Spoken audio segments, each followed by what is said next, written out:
président de la fondation Judo Marocaine du Monde pour faire la rupture du jeûne avec les étudiants comoriennes qui sont à cette date. Donc c'était un réel plaisir et vraiment je suis vraiment très content que je sois accueilli par le président de cette fondation, mon ami et mon frère Aziz, qui aujourd'hui préside cette association. Et il a témoigné en moi une grande amitié, une grande fraternité. Et d'ailleurs, ça c'est le comportement du Marocain, c'est cette manière d'accueillir l'autre, d'accueillir son frère, son ami.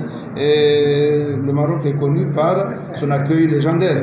Et plus particulièrement, mon ami Aziz, que je connais depuis plus de 2 ans et demi, et nous avons pensé voir qu'est-ce qu'on peut faire ensemble dans le domaine de la culture, dans le domaine des activités avec les jeunes, mais aussi on a discuté beaucoup de choses, notamment comment voir, trouver des amis investisseurs pour aller aux Comores, aller voir ce qu'ils peuvent faire. Donc c'est une occasion d'ailleurs pour le remercier pour l'accueil chaleureux qu'il m'a réservé avec la communauté comorienne qui réside à Setat. Et je profite de cette occasion aussi pour remercier la ville de Setat, l'université Hassan Ier, comment les étudiants comoriens sont accueillis, sont intégrés, c'est-à-dire ils participent sans problème dans la vie estudiantine, dans les activités estudiantines. Et c'est un témoignage aussi d'une intégration facile des étudiants des îles Comores au Maroc. Parce que le Maroc et le Comores ont des relations séculaires depuis des siècles jusqu'à aujourd'hui. Ces relations ne font que se fortifier et augmenter et prendre de plus en plus d'ampleur, notamment sous Sa Majesté Mohamed Sadis, que Dieu l'assiste, et sous l'excellence Azali Assoumani, qui aujourd'hui prône une Afrique qui se développe par elle-même, une Afrique qui va évoluer, mais qui va se développer par ses enfants, c'est-à-dire les enfants du continent. C'est la raison pour laquelle aussi, aujourd'hui, le Maroc a mis à sa disposition tout ce qu'il a comme infrastructure de formation, universitaire, formation professionnelle, mais aussi des stages aux enfants du continent. Donc, et là, effectivement, les îles Comores en font partie. Ça fait plus de 30 ans que beaucoup de Comoriens sont formés au Maroc. Et chaque année, il y a une augmentation du nombre de jeunes qui sont formés. Et d'ailleurs, tout le monde le sait qu'au niveau des Comores, la majorité de ceux qui aujourd'hui sont à la tête de l'État, à la tête des sociétés civiles ou bien des entreprises ou même de l'armée sont issus des établissements marocains. Et c'est pour moi une fierté que je me trouve aussi au Maroc et surtout particulièrement à Laayoune en tant que consul général, premier consul général accrédité au Sahara marocain.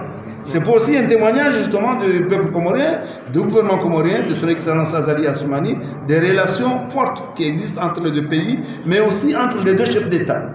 Et le Comores est le premier pays à avoir ouvert un consulat général. Aujourd'hui, je me réjouis, je me félicite que j'ai pu, à partir de ce geste que mon pays a fait, il y a environ 30 consulats généraux au niveau de Laayoune et Dakhla. Et là, on sait qu'il y a d'autres pas qui sont en train de bouger de certains pays, même européens, qui sont en train de voir comment y arriver. Puisque nous, les Comores, on a précédé les États-Unis. Donc ça veut dire qu'on a fait un geste qu'aujourd'hui, pour nous, c'est un geste fraternel et amical. Donc on ne peut offrir qu'est-ce qu'on a. Et ce qu'on a aujourd'hui, c'est notre cœur envers nos frères et sœurs marocains. Et sur ça, Aziz, je compte sur vous pour qu'on continue dans ces domaines des échanges culturels, dans ces domaines des échanges au niveau des investisseurs marocains, mais aussi au niveau de la diaspora. Parce que vous me parlez des Marocains du monde, ça c'est la diaspora. Donc la diaspora marocaine et la diaspora comorienne doivent se retrouver là où elle est pour faire des bonnes choses. Et peut-être nous allons nous inspirer de l'expérience marocaine en matière d'organisation de la diaspora. Parce qu'on voit ce que fait la diaspora marocaine au Maroc. On aimerait aussi que notre diaspora fasse la même chose au niveau des Comores, parce qu'on a besoin de l'expérience, on a besoin de partager. Et c'est ça justement, on est dans un monde de partage, un monde de synergie pour tous les enfants du continent, pour que l'Afrique se développe par l'Afrique. Merci beaucoup. Vous avez 90, de 87 à 93 que j'ai quitté le Maroc, Laayoune que j'ai retrouvé aujourd'hui, ce n'est pas le Laayoune que j'avais connu. à la télévision. Parce que il y a un développement énorme, que ce soit au point de vue infrastructure, que ce soit au point de vue énergie, que ce soit au point de vue autonomisation et régionalisation. Une démocratie qui s'est installée, vous dire que les dernières élections, 80% ont voté, c'est là où il y a eu un taux de participation. Cela veut dire que les Sahraouis ont maintenant compris leur rôle, leur apport qu'ils ont justement dans le royaume. Ils ont voté massivement, plus que dans toutes les régions du Maroc. Cela veut dire qu'aujourd'hui, c'est qu'ils sont en train de vivre, et leurs grands-parents n'ont pas vécu ça. Donc aujourd'hui, quand on voit l'axe Tizinit-Dakhla, le grand parc éolien, bientôt le port Dakhla Atlantique, et puis les séminaires, les activités, les touristes qui viennent, il y a 2 vols par semaine à Dakhla. Donc c'est pour dire qu'aujourd'hui, ces régions sud sont des régions convoitées. Et pour moi, je me réjouis que je sois là, témoin de ce qui se passe comme développement, mais surtout que je suis dans une région qui va être la porte du Maroc vers le pays subsaharien.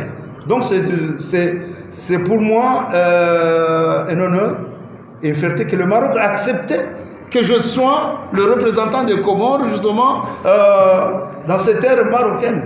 Donc je vois que dans quelques années, ces régions vont être le poumon économique du développement du Maroc et surtout du continent. Merci beaucoup. بسم الله الرحمن الرحيم. مساء الخير عليكم. معكم عزيز وهبي. بداية كنبغي نقول لكم رمضان كريم بالصحة والسلامة والعافية. اللهم تقبل منا ومنكم الصيام والقيام.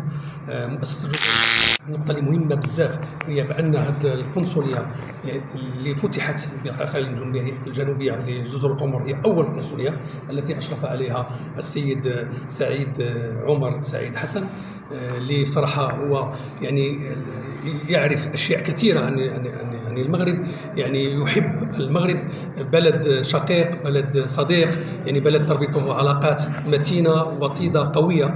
وعلينا نحن اليوم ارتعينا نحن مؤسسة لمغاربة العالم باش ننظموا هذا الإفطار وهذا الحفل الديني الرمضاني بالفضاء السياحي جرين بارك مع الطلبة القموريين وكذلك طلبة من دول جنوب الصحراء اللي كانوا معنا اليوم. يعني صراحة كان واحد الإفطار جميل تخللته يعني أناشيد دينية وكذلك فقرات دينية وكلمات يعني تعلقت بالعلاقات التاريخية والعميقة بين البلدين، حيث اليوم سمعنا بأن أول زيارة لأول مغربي اللي زار يعني جزر القمر هو ابن بطوطة سنة 1330. هذا يعني التاريخ. يعني كذلك يعني نقطة مهمة أخرى يعني ما وطد العلاقات يعني المغربية القمورية هو يعني المغفور له طيب الله ثراه جلالة محمد الخامس، يعني اللي كان في المنفى وكان يعني عنده واحد العلاقات عميقة مع الناس ديال جزر القمر، واللي اليوم يعني كنشوفوا اليوم أكثر من 1000 طالب اللي كاينين عندنا هنا.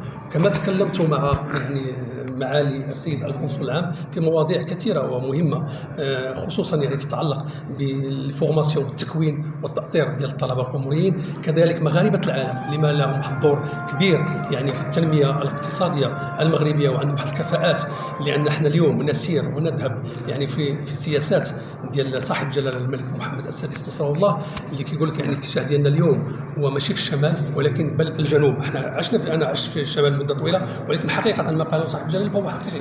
يعني اليوم نتجه الى الجنوب، يعني علاقات جنوب وخاصة علاقات غانيون، وهذه السياسة هي اللي اليوم خلت المغرب يتعرف، خلت المغرب يتقدم، خلت المغرب يعني يخلق مشاريع تنموية كبيرة، يفتح أوراش عظيمة خاصة بالأقاليم الجنوبية اللي قالها السيد القنصل العام يعني قبل قليل. قال لك بأن الجنوب واحد 30 سنة ماشي هو ديال اليوم، الجنوب سيكون يعني كنز ولؤلؤة ديال يعني التقدم والتطور والتنمية والاقتصاد في العالم كله. وهذا صحيح لأن كل الآن يعني الأشياء الاقتصادية كتقول لك بأن التقدم العالمي القريب يعني من 2030 غادي يكون في الجنوب ديال المغرب. هذه مسائل يعني خصنا نعرفوا احنا المغاربه ونهتموا يعني بالقضايا ديالنا، وكذلك علينا ان يعني نفتحوا اكثر على دول الجنوب. وكذلك قررنا باش تكون واحد الزياره مع واحد المجموعه ديال المستثمرين يعني مغاربه واجانب منهم اصدقاء ايطاليين الى يعني جزر القمر من اجل يعني اكتشاف المنطقه وفتح يعني مبادرات، وخاصه يعني كفاءات مغاربه العالم اللي عندهم واحد الدور كبير اللي كيخدموا بطبيعه الحال يعني القضايا الوطنيه الاستراتيجيه. وشكرا لكم.